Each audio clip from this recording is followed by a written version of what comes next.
Hi armies, எல்லோரும் எப்படி இருக்கீங்க? எல்லோரும் நல்லா இருக்கீங்களா? இன்றைக்கி நம்ம தயாங்கோட ஒன் ஷாட் தாண்டா பார்க்க போகிறோம். One side love. இந்த ஒன் ஷாட்டோட லாஸ்ட்டு பார்ட் இது தாண்டா. இதோட இந்த ஒன் ஷாட் முடிஞ்சிடும்.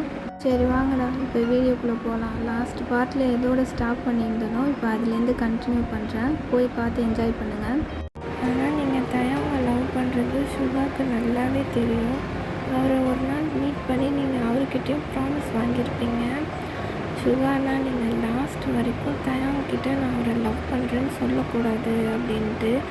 ஏன் அப்படின்னா தயாங் வேறு ஒரு பொண்ணை கிஸ் பண்ணுறத நீங்கள் பார்த்துருப்பீங்க. அப்படியே உங்கள் மனசு சுக்குநூறாக உடைஞ்சிரும். இதில் தயாங் மேலே எந்த தப்பும் கிடையாது. ஏன்னா தயாங்கிட்ட நீங்கள் அவரை லவ் பண்ணுறீங்கன்னு சொல்லவே இல்லை. அவருக்கு அந்த பொண்ணை பிடிச்சிருந்துருக்கும். அவர் போய் ப்ரப்போஸ் பண்ணியிருந்திருப்பார். அந்த பொண்ணும் அக்செப்ட் பண்ணியிருந்திருக்கும். அப்படியே 2 பேரும் லவ் பண்ணிகிட்டு இருந்திருப்பாங்க. ஸ்கூல் படிக்கும் போதே தான் இது நடந்திருக்கும். அதனால தான் உங்களுக்கு தெரிஞ்சிருக்கு. நீங்கள் கண்ணால் பார்த்ததுக்கப்புறம் உங்கள் ஹார்ட் ரொம்ப பிரேக் ஆகிடும். அப்படியே அழுதுகிட்டே வந்திருந்திருப்பீங்க.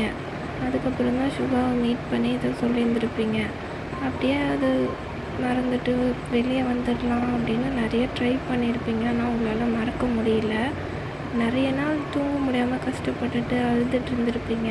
அப்புறம் அப்படியே கொஞ்சம் கொஞ்சமாக உங்கள் அம்மா அப்பாவுக்காக நீங்களே உங்கள் மனசை சரி பண்ணிக்கிட்டு ஒழுங்காக படித்து நல்ல லைஃப்பை கொண்டு போயிருப்பீங்க. ஆனால் ஸ்டில் இப்போவும் உங்கள் மனசில் தயாங் மேலே ஒரு ஃபீலிங் இருந்துட்டு தான் இருக்குது. என்ன தான் இருந்தாலும் ஃபஸ்ட்டு லவ் இல்லையா, எப்போ இல்லாமல் இருக்கும்.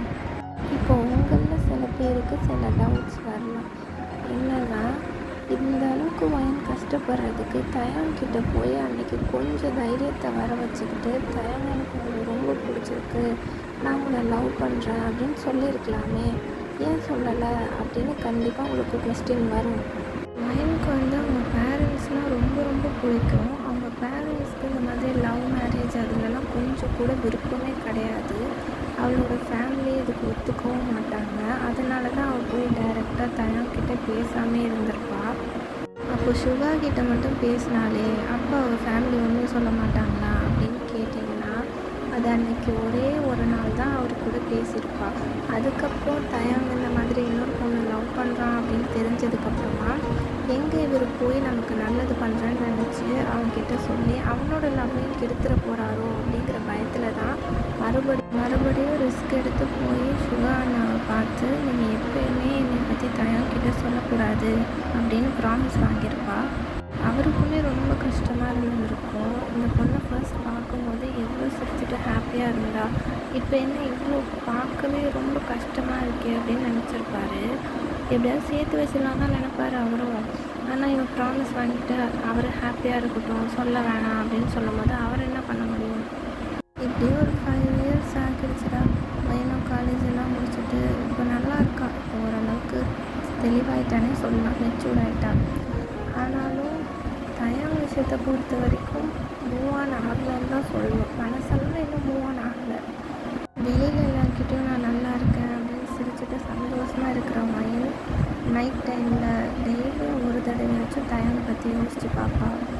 அப்படி இருக்கப்போ திடீர்னு ஒரு நாள் தயாங்க ரோட்டில் எதிர்ச்சியாக பார்க்கும்போது தயாங்கோட கண்ணையே அவ்வளோ லவ்வோடு பார்க்குறா. ஆனால் தயாங்க ஜஸ்ட் யாரோ ஒரு பொண்ணு அப்படின்னு கடந்து போகிறான். அந்த நிமிஷம் அப்படியே வயனோட மனசுக்குள்ளே அவ்வளோ பெயின்.